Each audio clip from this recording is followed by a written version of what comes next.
Welcome to the show. My name is Charlton with Big C. This is Charlton at Big C Sports, coming to you worldwide on the Big C Sports Network, on the number one network in the United States of America. And Big C Sports has been voted the number one sports show in the universe, according to Big C and them good old boys down south. I want to say bienvenidos to all of our listeners in Latin America, also across the pond, in London, England, as well as Paris, France. Of course, you good old boys in Canada. We love you in Africa, the Big C tribe. But there's no one we love more than the good old boys down south in the land of the free and the home of the brave on a beautiful July the 22nd, 2020. Rondo de Puertes, Big C. How's it going for you good old boys down south? Well, we're doing okay, Charlton. I'm not feeling as cocky as Woody Johnson, the New York Jets owner, because I wasn't in the room where it happened, where he used those sexual innuendos and racial slurs that he's being alleged to have done, Charlton. But I want to thank the frontline healthcare workers, Charlton. This pandemic is getting out of hand. It is hell on them.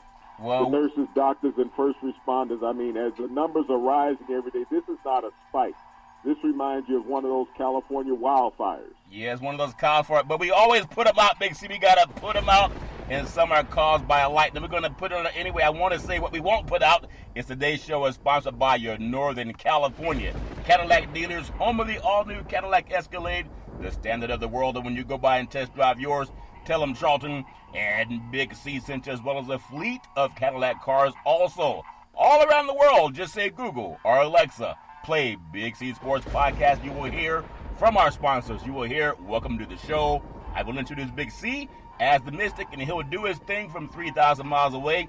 And I really appreciate the way things are going with Big C Sports. You can follow Big C Sports also on Spotify. You can follow Big C Sports on Xfinity, Comcast TV, Roku TV, Apple TV, Amazon Fire TV, and a lot of smart TVs all over the universe. But you better have a smart TV. You'll be sitting there looking at a still picture, Big C.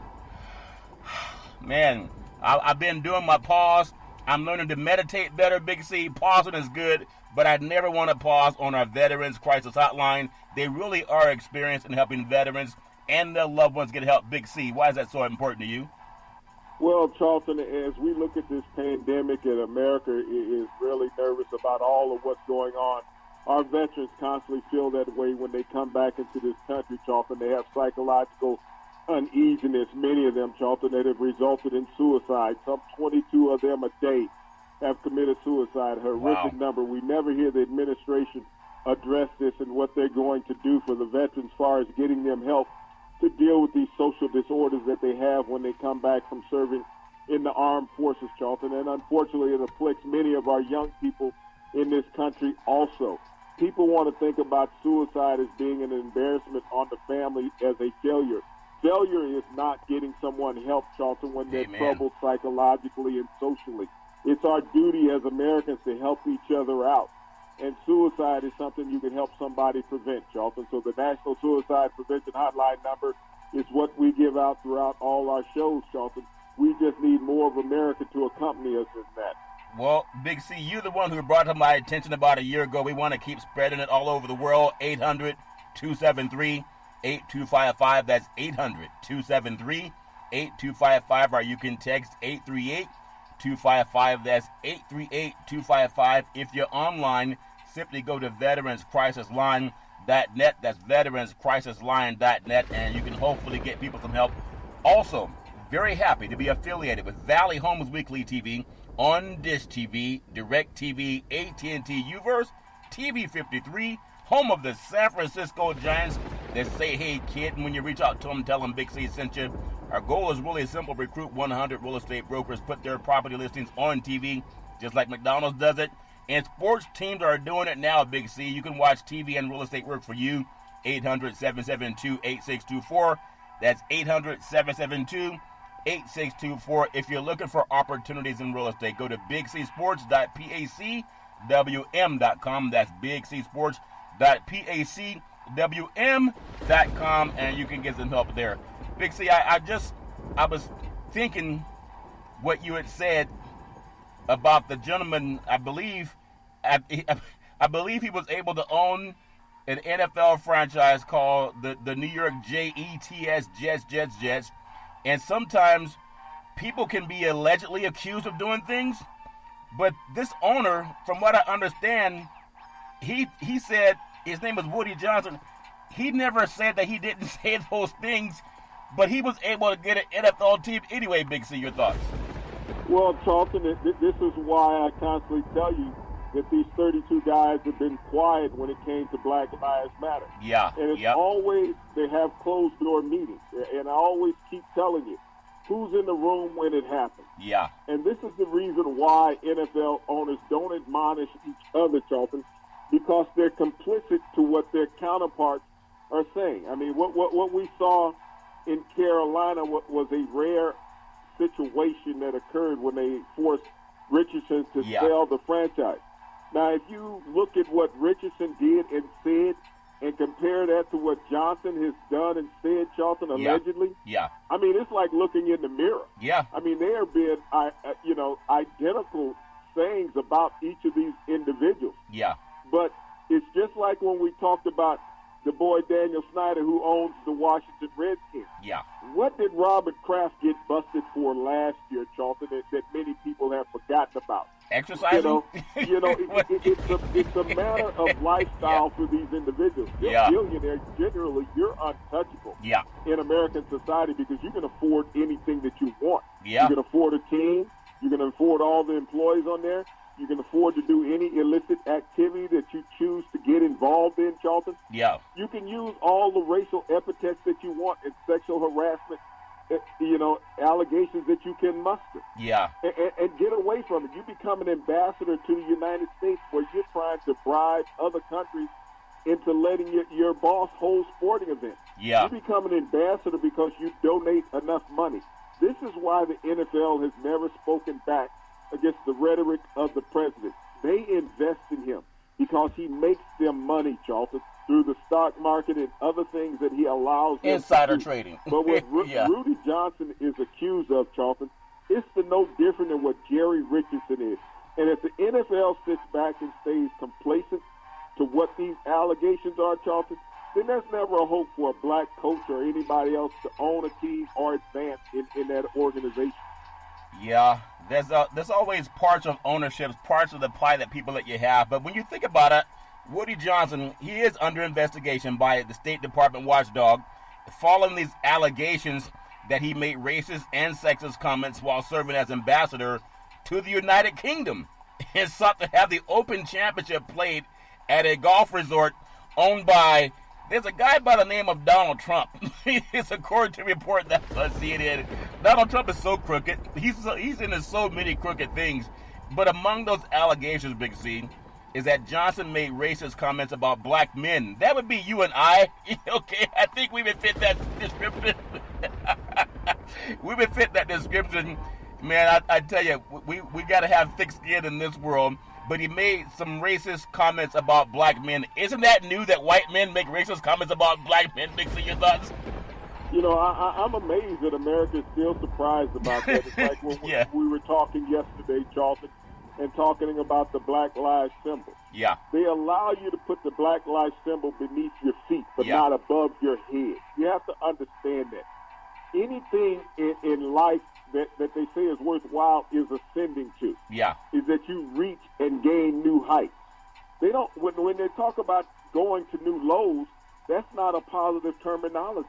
Yeah. And so as we look at Black Lives Matter and everybody is putting it on the low, they're not even putting it up on the shelf. They're putting it on the floor. Yeah. They're putting it on the street, Charlton. That does not mean that America is ascending or Black Lives is ascending to new heights. Yeah. Why, as we're supposed to be equal Americans, we have to fight as a culture. Negroes in America have to fight as a culture for everything that they achieve, Charlton. It's not just go out there and if you're successful, if you're educated, you can have these things. Yeah. But you have to pass laws for Negroes to get things in America, Charlton. You have to go to court for Negroes to get things in America. Poor white people don't have to deal with that, Charlton. They just get in the white line. That's all they do. They get in the white line and they accept them, period. But Negroes for 400 years have had to fight to get a loaf of bread in America, Charlton. Yeah. And people saying that they're angry. Yeah. It's funny how people are surprised that groups of white men have tried to label racial epithets at black men. If they really knew the history, they got to know that they came from black men. There'd be no white people on the planet, according to science, and Dr. Leakey and Greg Remendo, if black men did not exist. But I want to, he said about black men don't stick with their families for some people. How would he know, Big C? I mean, he doesn't know about the Middle Passage, how a lot of those families had women that were raped, their children were raped and sold off. I think he matches that complexion of the men who did that heinous behavior, but maybe he forgot about that, Big C. You know, there's a term that was coined in 1939. It was called white-collar crimes. It's now synonymous with a lot of fraud that's happened in business. In government, look at POTUS, all the fraud behind him, Big C. These crimes are characterized by deceit. That sounds like Donald Trump. Concealment, that sounds like Donald Trump. And a violation of trust, and not dependent on the application of the threat, physical, force, or violence. Isn't that what he's accused of? 17 sexual assaults.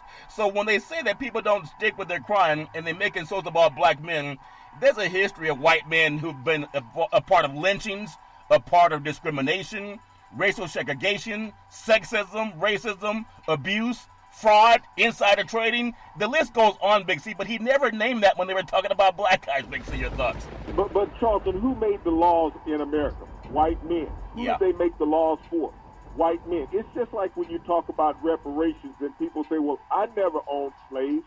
You didn't have to own slaves. You were complicit to it, and your ancestors were complicit to it also. Yeah. And they fought to keep it. This is the reason why there's such a fight against reparations, because all of the people that are existing now will tell you they never owned slaves, so they can't be totally held accountable for the people who did, because they can't be called accessories after the fact. Yeah, they so just, as you look at these laws, Charlton, and America is full of white laws. When you look at black laws in America, Charlton, they're generally negative driven. You know, laws against a culture. So when you see white people, as I say all the time, they create the situation that America is in. You look at the attacks in Portland from these alleged federal officers. Why do they do it at night, Charlton? They do it at night because the people that they're arresting and abusing are white. Yeah. And they can pass it off to America that they can't see that these people are not black because they're dressed in dark clothes. So you're going to assume that they're black, and you keep the camera far enough away that you don't see their face. Yeah. So the attacks on these people, Charlton, are attacks alleging that they're black, but they're not. So this is the only reason they're going out and attacking. When you think about crime in America, crime goes on in every city, everywhere in America every day. Yeah. Some cities have more. So why do you allege it's only in black-populated Democratic cities? That's racist in itself from the White House, saying that white crime does not exist. White people kill more people than black people do every day in America. Yeah. But you happen to focus on the ones that the blacks are involved in, Charlton. So that's a racial overtone in doing that. Well, and you want and that guides America to be continuously separated. Yeah. You know, it's interesting that there was a guy that would beat up. There's a white guy. I think he's a former Navy guy. And he's a white dude, and they jumped on him, and they were just roughing him up pretty good, Big C. They didn't put him in a chokehold, but they did rough him up. I think they even broke his hand. And that's for white Americans that want to go to the polls and vote. President Trump sent those guys in to do that, okay? That wasn't about Black Lives Matter that they call a terrorist group. You got to look at that. I'm asking for anybody all over the world. I want to touch on Woody Johnson because it really bothers me.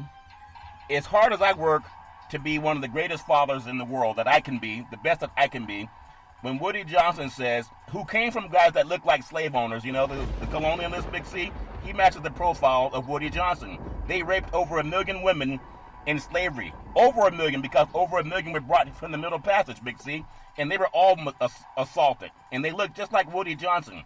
United Kingdom sought to have the Open Championship played at a golf resort owned by President Donald Trump. The reason I want to bring that up, among the allegations are that Johnson made racist comments about black men, and he questioned the purpose of Black History Month, Big C.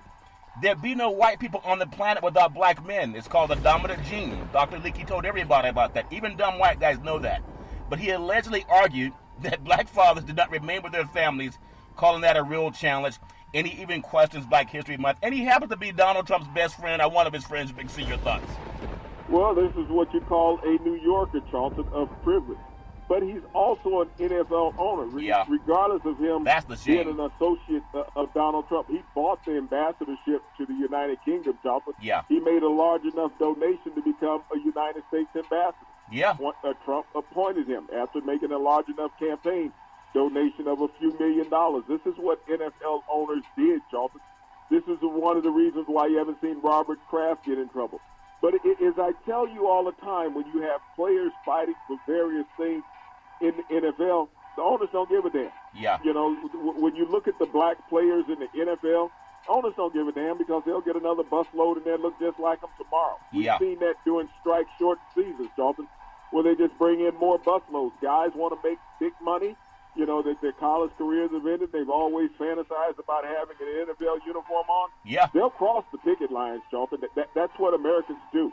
They cross the picket line. But to think that white owners in the NFL really have an empathetic feeling towards black players, don't think that Rudy Johnson is a lone soldier in that NFL owners meeting. I've mentioned it to you many times. If the NFL owners wanted something to occur, Yeah. it would occur. Why do black players in the NFL have to continuously fight for rights? They passed off, you know, that $280 million, I guess, a couple of months ago for Black Lives Matter, Yeah. which was less than $1 million per owner Yep. over a 10-year span, Charlton.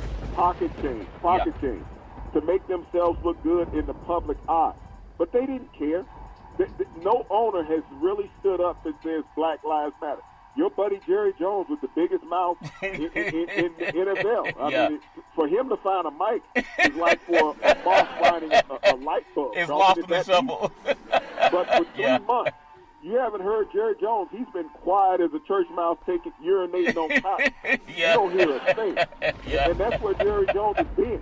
When Jerry Jones speaks, people listen. Yeah. So you think that Rudy Johnson made these comments in an owners meeting, Charlton, with the other 31 owners in the NFL in there with him, and that thing that they talk about, the no-snitch rule, like they got down in the NBA bubble, we want you to snitch on players.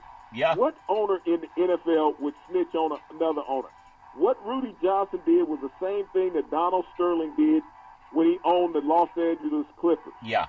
But at least the commissioner of the NBA had some cojones Yeah. and stood up to that. You know, you look at Roger Goodell, he's being complacent as the rest of the owners. It's just like I keep telling you.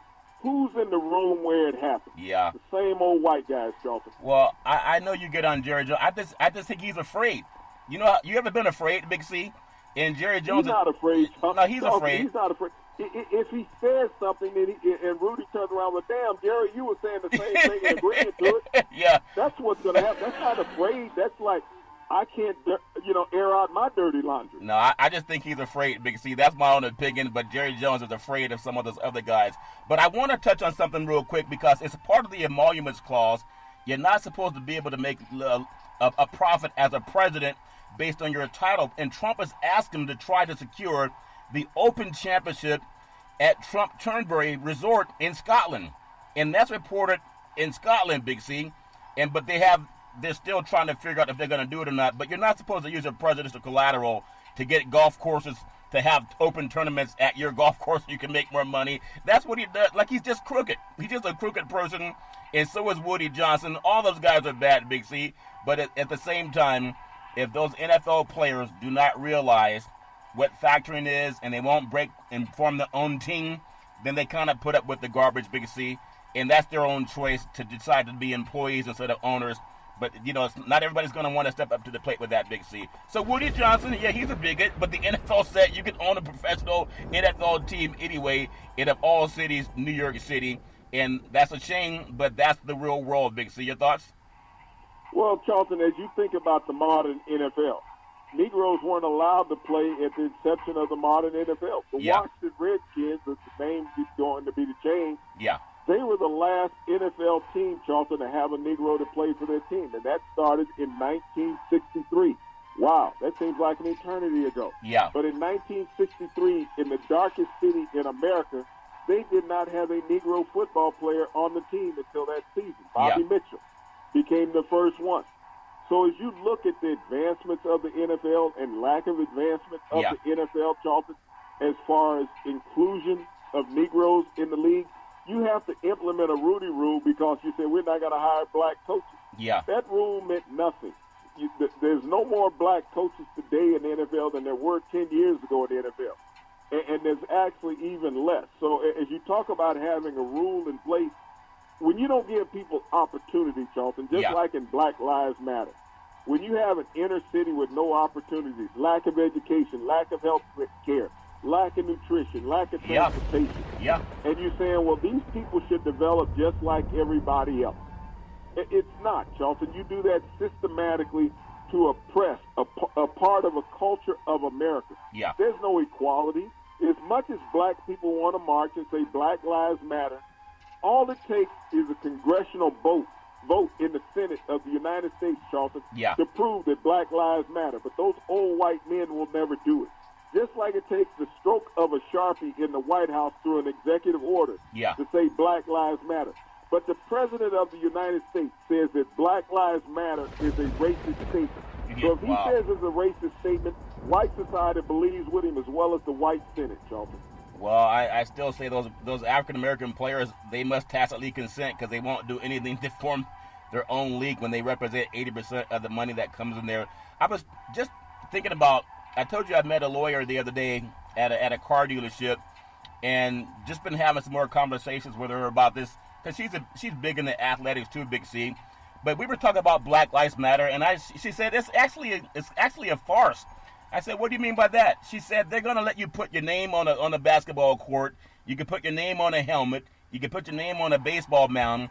But the way laws are made, Big C, this is what they're missing. It's a good start. Nothing wrong with a good start. But the laws that are made, it's like you got to start with the Congress. When someone in the House of Representatives or the Senate wants to make a law, the way POTUS appointed all those federal judges, he didn't write federal judges on the streets. He didn't put federal judgments on football, basketball, and baseball uniforms. He went to Congress with a law, and they signed it. You got to get the Congress and the Senate to agree. But nothing's going to happen if you don't get lawyers to draft bills, to draft laws so it can be voted on. And she said that's what she thinks this Black Lives Matter movement is missing because too many people want to have a slogan on their shirt and not a bill that's presented to Congress, Big C. And I think she's right, Big C. Your thoughts? Charlton, this is what I've always advocated. It's not the Congress, it's the Senate. The Senate is the body that approves every bill and law in America, Charlton. And I've constantly advocated about that. Those old white men in the Senate will never stand up and say Black Lives Matter. They were even challenged on the floor on a couple occasions by Democrats to say that Black Lives Matter, the Republican part of the Senate, because they dominate and whatever they vote on is going to matter. And all of those white gentlemen, Charlton, that sit there in the Senate refuse to say that Black Lives Matter in America. Yeah. And they will continuously say that Black lives do not matter in America because it does not make a difference whether they sit or do not sit in that House of Law, Charlton. Yeah. And it's always been that way. We can do all we want. Just like I said, they'll let you write anything you want beneath them. This is the reason why in the 20th century they allowed all of those, statues to go up, Charlton, from the South. Yeah. From people who lost the war, people who were traitors on the United States. They created monuments against them because they were white men. What they did was to do that to let black people know that they were still beneath them. Yeah. That they raised up these rebels from the South still above black law-abiding American citizens to let them know that they had not ascended to that height. And that's the reason why I keep saying ascending. Because when you ascend, when you achieve, you get higher growth, higher gain. You move up another level. But yet they keep blacks. If you want to do something, then you have to do it below everybody else in America. Yeah. Yeah, I mean, there's always different ways to look at it, and I appreciate what you're saying, Big C. And I know that everything, it's not like it all happens in one day. It all takes time, but I appreciate... It's 401 years. That's not a day. That's 401 years. But we weren't alive 400 years ago. I'm saying in our lifetime, but we can do things that weren't done 400 years ago, like creating that conversation. But like the lawyer said to me, in every NFL owner, every person, the birth certificate, When you buy a property, a house, a car, you buy a pair of tennis shoes, you buy anything. You go to the grocery store, everything's in writing. Your receipts in writing. So the Black Lives Matter is a great cause, but if they don't have it orchestrated by attorneys as opposed to athletes, it's just going to be like someone graffiti on your wall that might look good, but it has no power behind it, Big C. Charlton, all the black leaders over the years, majority of them have been attorneys. They've been lawmakers. Yeah. And they have pushed and stumped in the Senate and in the House, Charlton, trying to get these bills passed. Sheila Jackson Lee, which you often talk about. Yeah, out of Texas. An attorney and a lawmaker. Yeah. She's had a bill on the floor for several years that no one will even look at. So when you talk about stumping, Charlton, they have been there and they have stumped. Yeah. But they're stumping against the white society, Charlton said, no, we're not going to allow you people equality in this country. And in my lifetime, I've been here over 6 decades in this country. Yeah. And as I think about over those 6 decades that have passed, Charlton, and you look at the city of Washington, D.C., yeah, how many black monuments have been erected in those 6 decades in the city of Washington, D.C.? When we talk about making progression, yeah, how many monuments of blacks have been erected in that city of Washington, D.C., the nation's capital? And built by African Americans, Big C. That's very, very well said.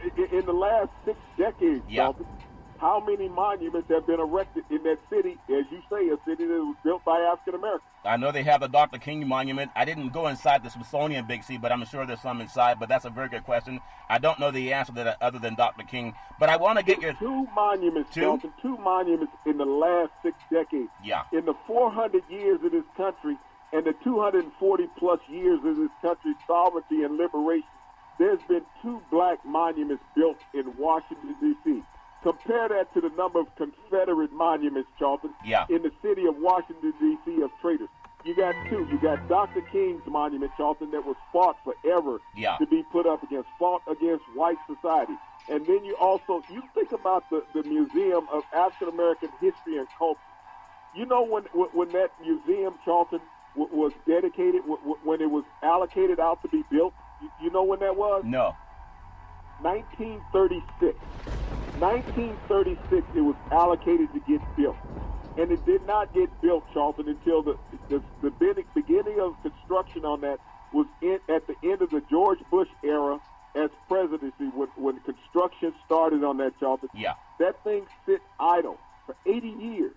80 years before they could get enough get the construction started on it. Yeah, as we know, things take time, and sometimes it takes too much time, but we still got to go forward, and that's why I just believe we got to use the law. I couldn't care less about writing Black Lives Matter on my front porch. It doesn't matter if I spray paint it on my house, Big C. I don't need to spray paint it on my cars. I need to know lawyers that can get into the court, and it can be a slow process, but more happens in court as it does painting on the streets, but it's all fair and love and war. I've got to get your thought before the Big C pause, though, and we'll probably have to cover it after the pause. But to me, I appreciate when people want to pat you on the back. They won't give you, like Richard Pryor said, the Warner Brothers, they gave him a horse instead of money, Big C. That's how he said Warner Brothers wanted him to know that he belonged. But NBA coaches, they're saying that racial equality is a priority to the restart of the season. And I appreciate that. It should have always been, but I appreciate the way they're thinking. But when you think about Dallas, I think with Rick Carlisle, he says now starts every interview session by reading from a calendar, like Katie Magalini. It should be in your heart. I mean, but I'm not knocking his thoughts. That highlights something that happened on that day in the country's historical history. And when it comes to race, you and I were doing that last year, Big C. But Toronto's Nick Nurse is often wearing a shirt to practice proclaiming that Black Lives Matter. Orlando's Steve Clifford, in lieu of pre-practice films, he showed his team a documentary on the life of John Lewis. I appreciate, because it's a step in the right direction. They could have said, hell no, I'm not doing anything. But they've done it. But we need law, not speeches, Big C. Your thoughts? Well, Chalky, you talk about getting in court in front of lawyers. Every time you have law enforcement officers in a court, in front of lawyers, in front of judges, and they're exonerated for killing a black person, what do you think that judge is saying and those lawyers are saying to the rest of black society? I still think there are black lawyers. There are lawyers that go to law school because they believe in adjudicating law. There are black judges who adjudicate law as well. There are a lot of black lawmakers, Big C. There's senators, there's mayors all over this country that are black, and they're not going backwards saying, well, we don't have a chance, so let's give up. They're just like an athlete. There's no guarantee you're going to win a game, but you get your butt out there and you try, and you give it your best. We got to take the Big C pause, and when we come back, I want to follow up on that statement. There's no guarantee of anything, but you got to go forward. We'll be back in just a moment.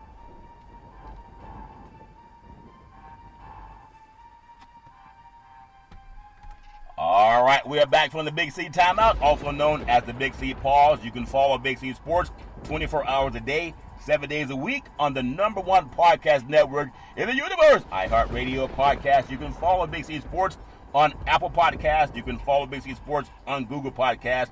You can follow Big C Sports on Spotify, and there's so many applications that I really appreciate where we're going with Big C Sports. But I want to go back to this thought, Big C, because as the success that you've had in your life, anything as far as I know from what you told me, nobody said, come on in here, boy, we want to make sure everything's easy. You had to fight for it through school.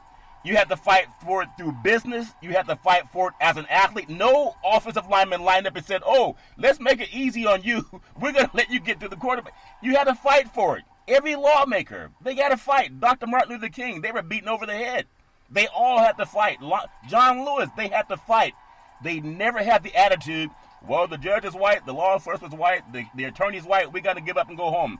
They didn't have that give up attitude. That's why we had some things that we've achieved this year and over the last 400 years. It's because of that ability to go forward and not to say, oh my God, we have no chance, Big C. That make any sense, your thoughts? Well, it's never been a give-up attitude when you think about Negroes in America, Charlton. They have to fight every day just to survive. They got to fight to get out of their house. They got to fight to get back into their house. They got to fight to get to work. They got to fight to get home from work, Charlton. So when you talk about a give-up attitude, Negroes have never done that in America. It's never been easy. But you have to also understand the strain on an individual mentally and physically when you have to fight every day, when there's constant resistance. It's like even iron wears thin when it gets pounded on too much, Charlton, or even the weather wears against it too much. It wears thin. Why does there have to be so much resistance in it? And I want you to educate me on that. Why does it have to be so much resistance from white society against Negroes in society when you talk about the preamble of the Constitution about creating a fair or equal playing field in this country? Why do white people make it so difficult for Negroes?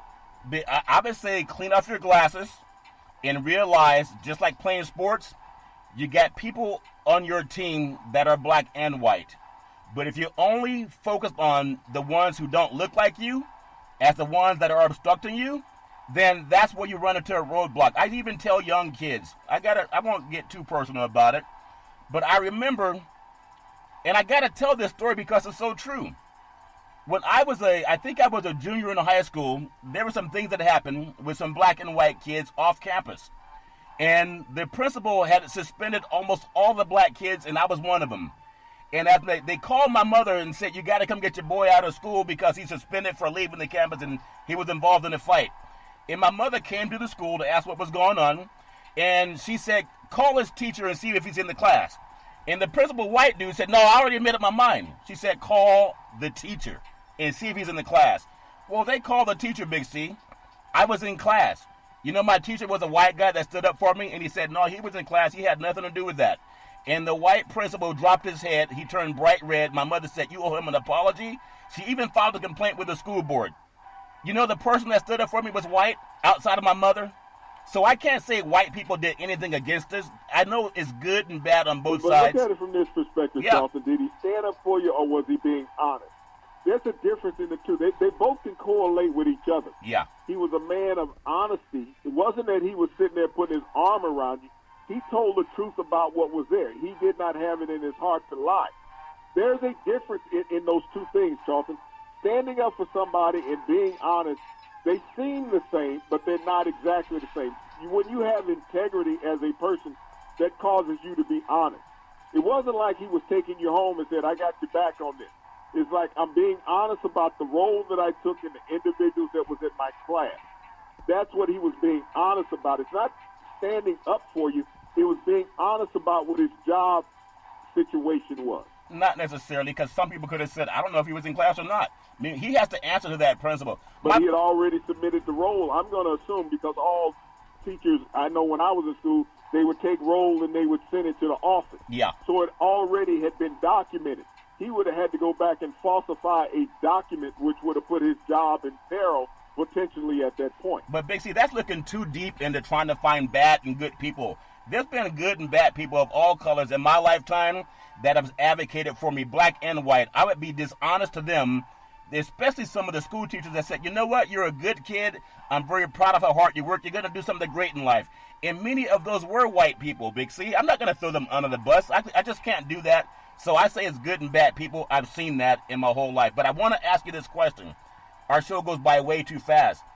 Coaches around the NBA, most coaches, they understand that players are black, and most coaches are white, and they've been active participants in demanding a societal change around the league, at least in spoken word, Big C. But I got to get your thoughts on this. At some point in time, we got to get past speaking nice words, like the attorney says to me. Quit worrying about being nice. Focus on what you file in the court. And if we're not getting people filing in court because they think they're going to lose, then nothing's going to change. And I would like to get some of these white coaches to work with black lawyers to get Black Lives Matters causes in front of court systems, Big C, just like they did in North Carolina. And that's the only way things can change. Don't spray paint my house. Spray paint the court with a document called a petition, Big C. Your thoughts? Why put the onus on the coach? And when the owner can make it happen, Charlton, by calling his attorney saying, this is what I want to occur. We put too much emphasis on the white coaches in the NFL and in the NBA, Major League Baseball, or any other sport, Charlton. It comes down to the ownership. If a coach was to say or be accused of the epithets that Rudy Johnson was using, the owner of the New York Jets, you think he would have a job in the NFL today? Hell no, Charlton. He would be gone. But the owner, who is a man of power and political influence, Charlton, can get away with that. We put all the emphasis on the low-hanging fruit. Yeah. So we aim low far as getting our objective met. Until you ascend to that upper level, Charlton, and get those people of power to make a move, we're just constantly swimming upstream against the current, Charlton, which we've done for 400 years in America, because the power brokers in America do everything every day that they can to keep the Negroes out of that room where the door is closed. Well, coaches are a liaison, and that's why I'm thinking they're trying, but sometimes you got to tell people what to do, Big C. Think about it. You say coaches are a liaison. I've seen Negro players get white coaches fired. So they're not a liaison, Charlton. They're just a babysitter. Magic Johnson got a coach fired after winning an NBA title. That's not a liaison. That was a babysitter. And we've seen that on many other occasions in the NBA. Black and white coaches get fired because players did not like them. Well, I still think it takes a village, and if they get the coaches involved with the owners, it's a lot easier. Brian Stevens, he's the founder and executive director of the Equal Justice Initiative, Big C. It's an NBA community partner, and it's someone who spent 30 years pushing for social justice, and that, to me, is progress. There are people who are working with coaches and owners. Sometimes the owners don't let the players come in and talk about anything, but they report to the coaches that they work for. It's a process, and I think the more people involved in that process, the better it is. But I know progress. Brian Stevens does more for Black Lives Matter than any other individual in America when you think about it, politician or whatever.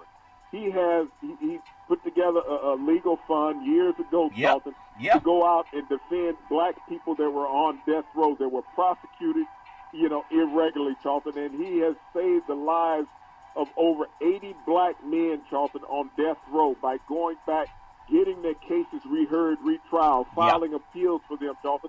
Even though many have lost their lives, Charlton, during this process, Brian Stevens has done more. He's part of that hanging museum in Mississippi, Charlton, that, he was a part of getting the construction of that done.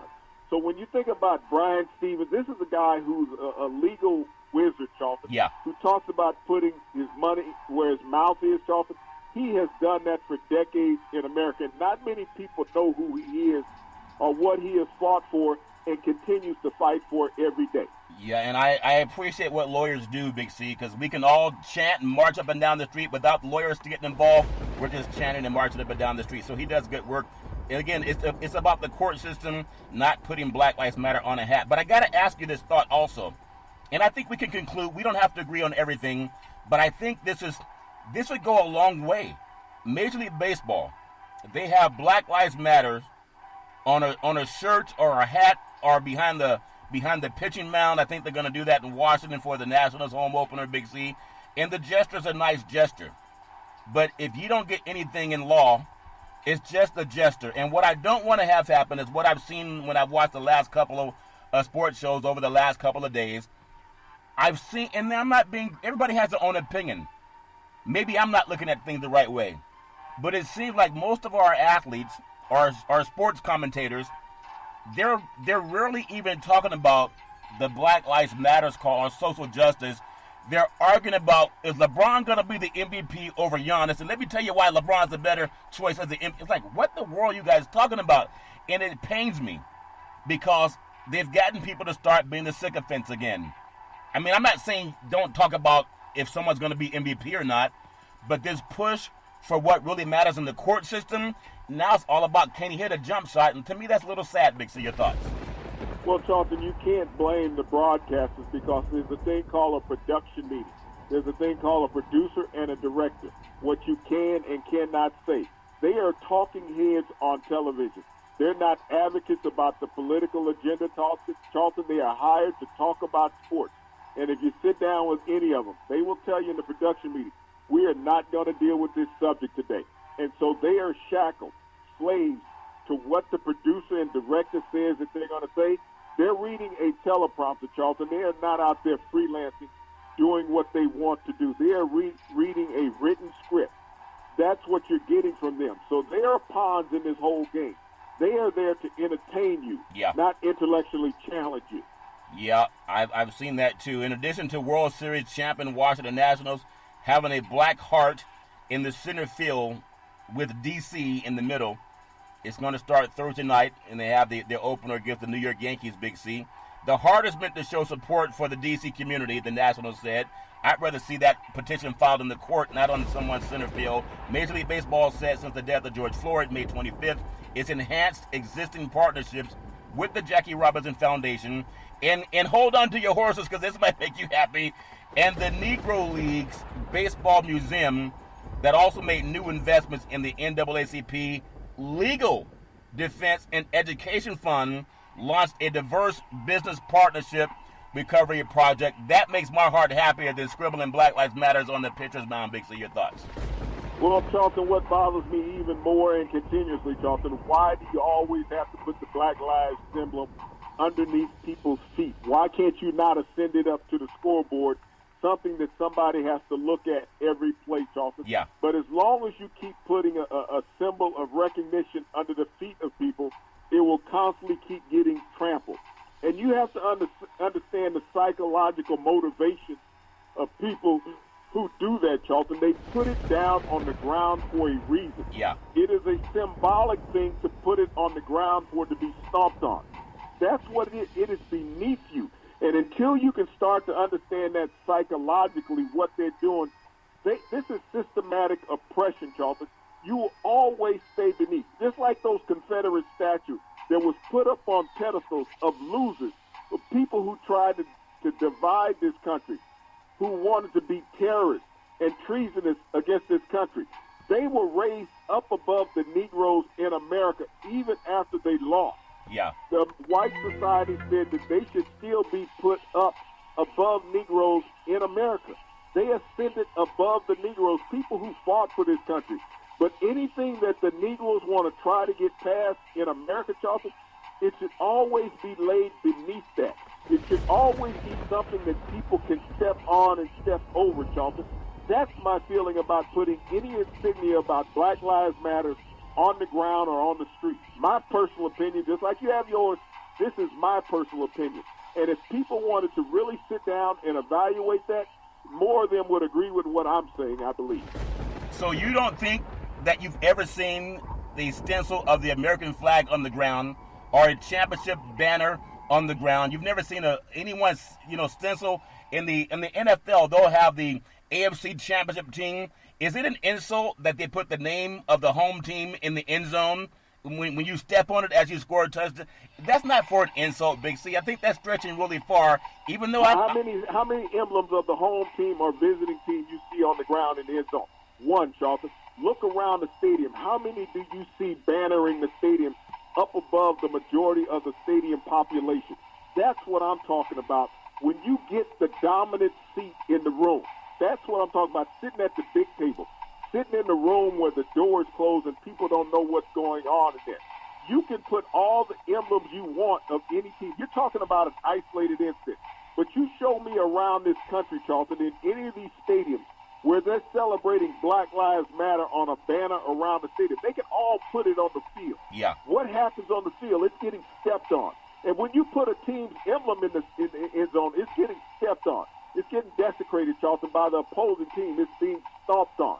It's being stomped into oblivion. What do they do after the game, Charlton, to that emblem in the end zone? You ever know what they do to it? What's that? They wash it away. Yeah. They eliminate it. It's gone.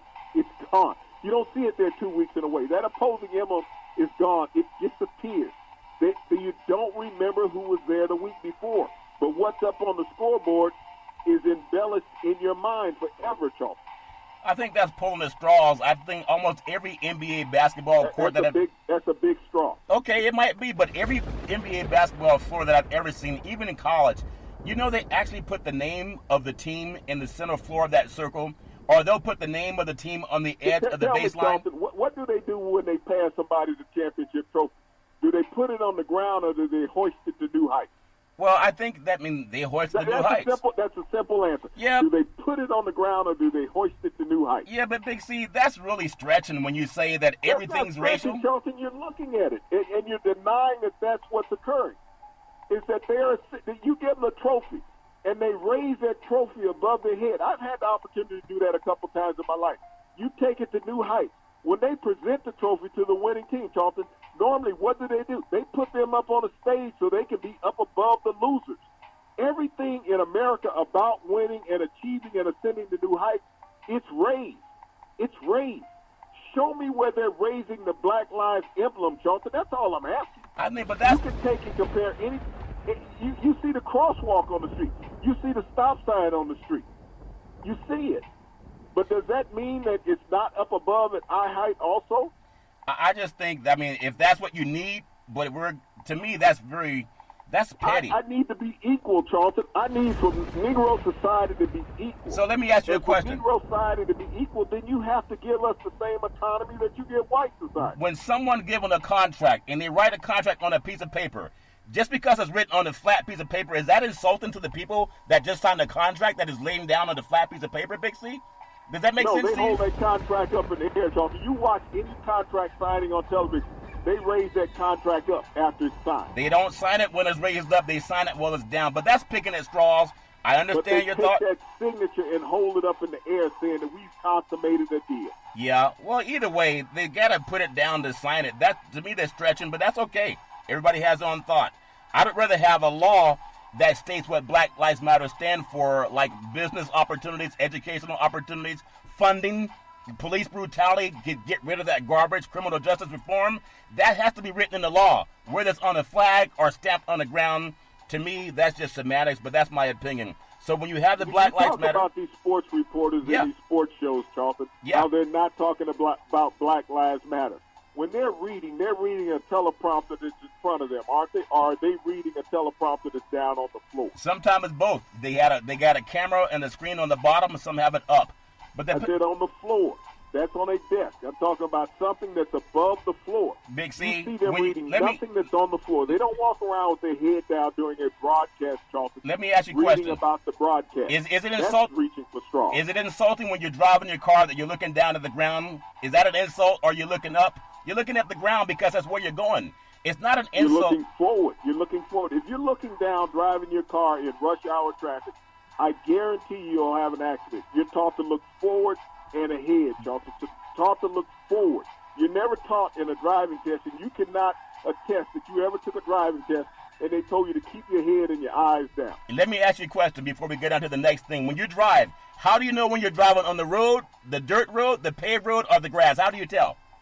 I look forward. No, you got to look down. There's no one driving around looking up in the air. When I look forward, you have peripheral vision, Charlton. Your vision allows you a range of 180 degrees. So how do you know what you're driving on? Don't look down. If you're looking down, Charlton, tell me that you can see over the dash. Big C, that's semantics. That's the reason they put stop. That's factual, Charlton. If you're looking down, you cannot see over the dash. You told me you taught your son how to drive. Did you tell him to look down at the floor or the dashboard the whole time he's driving, or did you tell him to keep his eyes forward? Keep your eyes on the road. That's why they put the road there. You know, sometimes Isn't that forward? But that's semantics. Look at the road behind you or in front of you? That's semantics, and it's pulling at straws. I mean, that's your opinion. That's okay to have that opinion. But they put a road with signs and lines on the road not to cross the median for a reason. You can't say, well, I didn't see the median. You didn't see those lines down the road? No, I'm driving with my eyes up in the air. It's not an insult to have something on the ground. Forward, not up in the air, forward. And by you looking forward, you see every layout that the road presents to you. Well, if that's what you need, then have them put everything in the air. But there are things on the ground too, Big C. That's just an opinion. But I got to ask you. We're not talking about the air. We're talking about moving forward. If that's what you need. You're misconstruing what I say. I say you look forward, and with your 180-degree panoramic vision, you're allowed to see all of these things. But if you're looking down at the floor, you tell me what you saw. That's what I'm asking. Well, you can see more than one thing. It's in the. That's why everybody has their own opinion. I drive looking at the road. You drive looking in the air. That's okay. No worries. I drive looking at the road. I never said I'm looking there. I look forward. And the road's on the between looking forward and up. Last I checked, you're misconstruing what I'm saying. No, last I checked, the road was on the ground, and it's not an insult to put the road on the ground. But it's just a matter of opinion. But I do want to ask you this, because we might disagree on this too. When you look at Black Lives Matter, in the baseball, Major League Baseball, that stencil will appear under pitchers' mounds during the opening week. Would you say that's an insult? The same way they put someone's team name on the side on the grass? They don't do it for an insult. They do it for marking their territory. And I don't know if it was a bad thing. I wouldn't disagree. Put a flag up too. But to put it on the ground, that's like stamping your home territory, Big C. I don't see it as an insult, Big C. Your thoughts? Well, you ever see what a pitcher does when he's on the mound, Charlton? Yeah. He's kicking the dirt. He's spitting on the ground, Charlton. He's walking all over the mound. So that insignia that you put on the ground with that pitcher is going to be desecrated. Yeah. And you're saying that that's a celebration?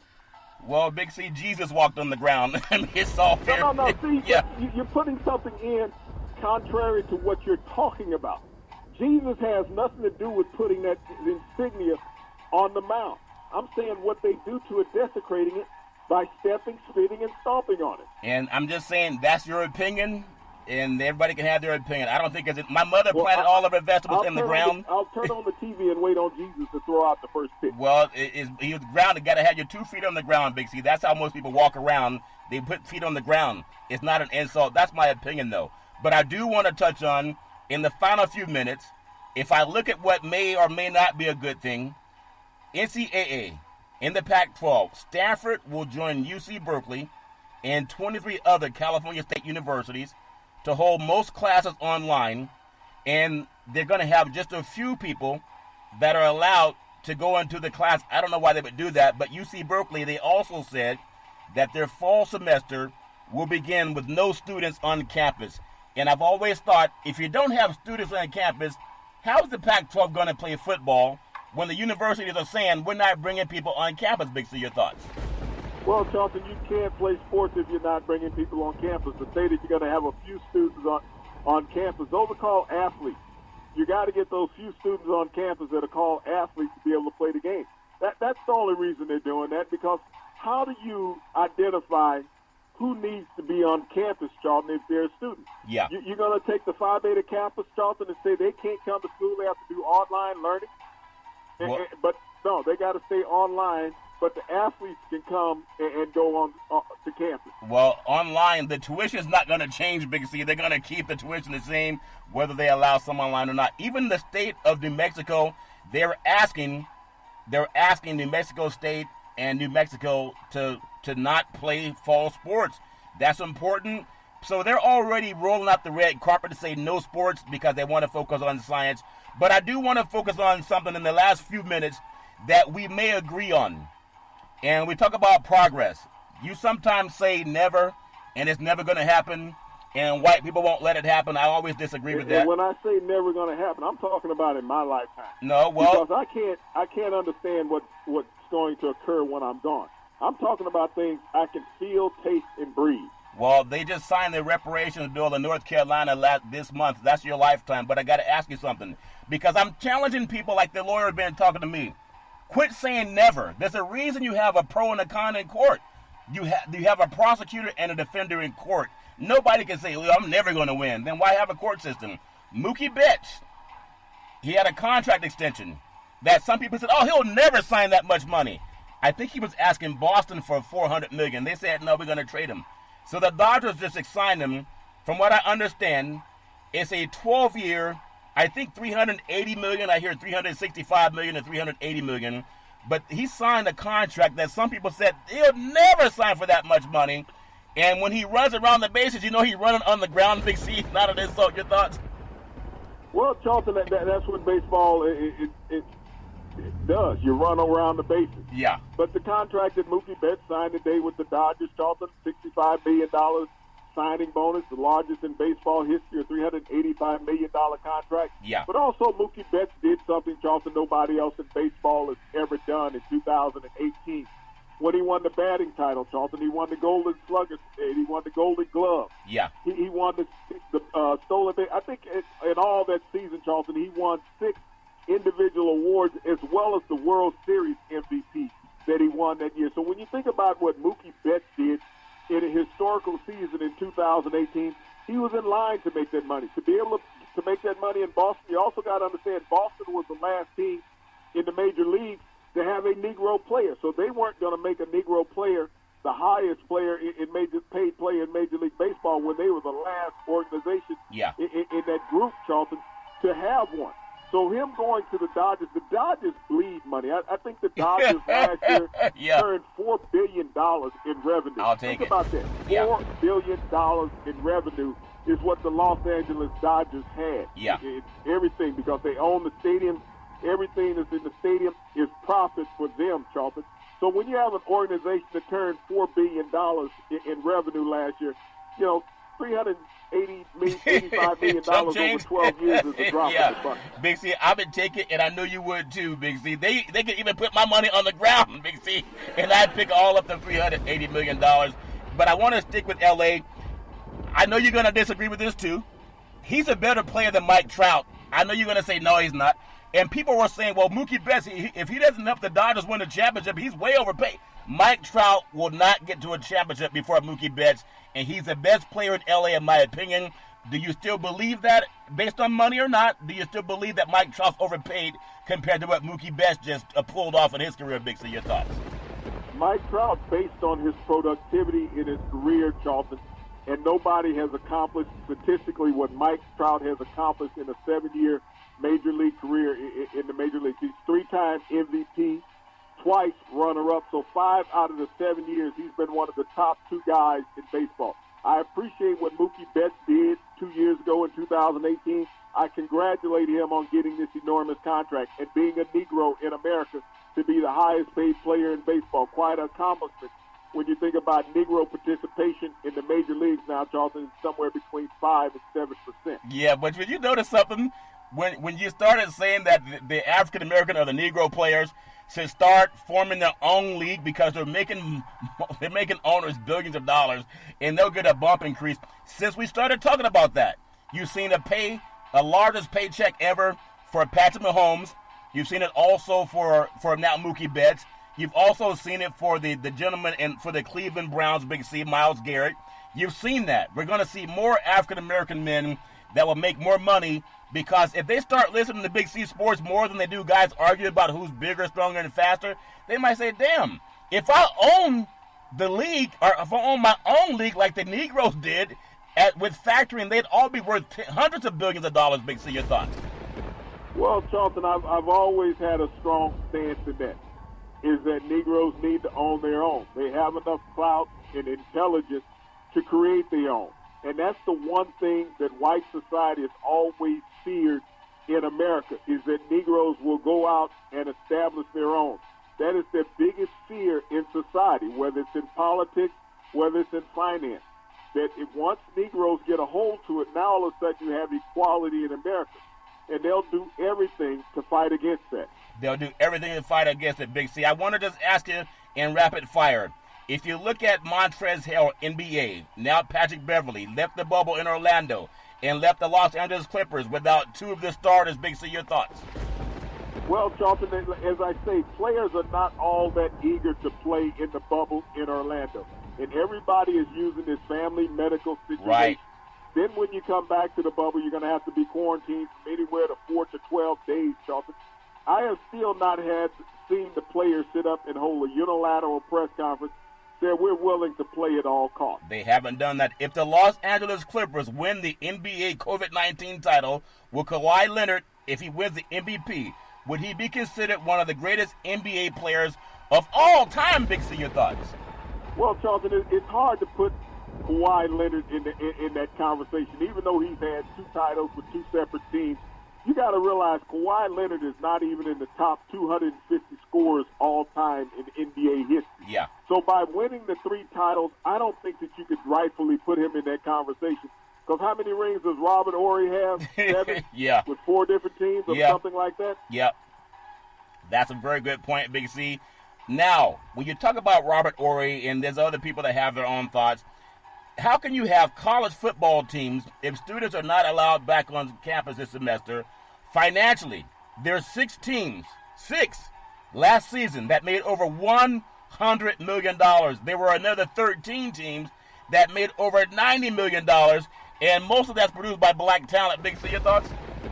Well, Charlton, you said how much money did the students earn last year, Charlton, versus the players earn? Yeah. This is the reason why they're saying they're playing college football at all costs, Charlton. Yeah. Because when you had 6 universities that their football teams earned over $100 million, then you had another 13 where their football teams earned over $90 million. We're not talking anywhere else in the university, Charlton, about where they produce money. But you're talking about football teams being in a 7-digit income bracket in college? Yeah.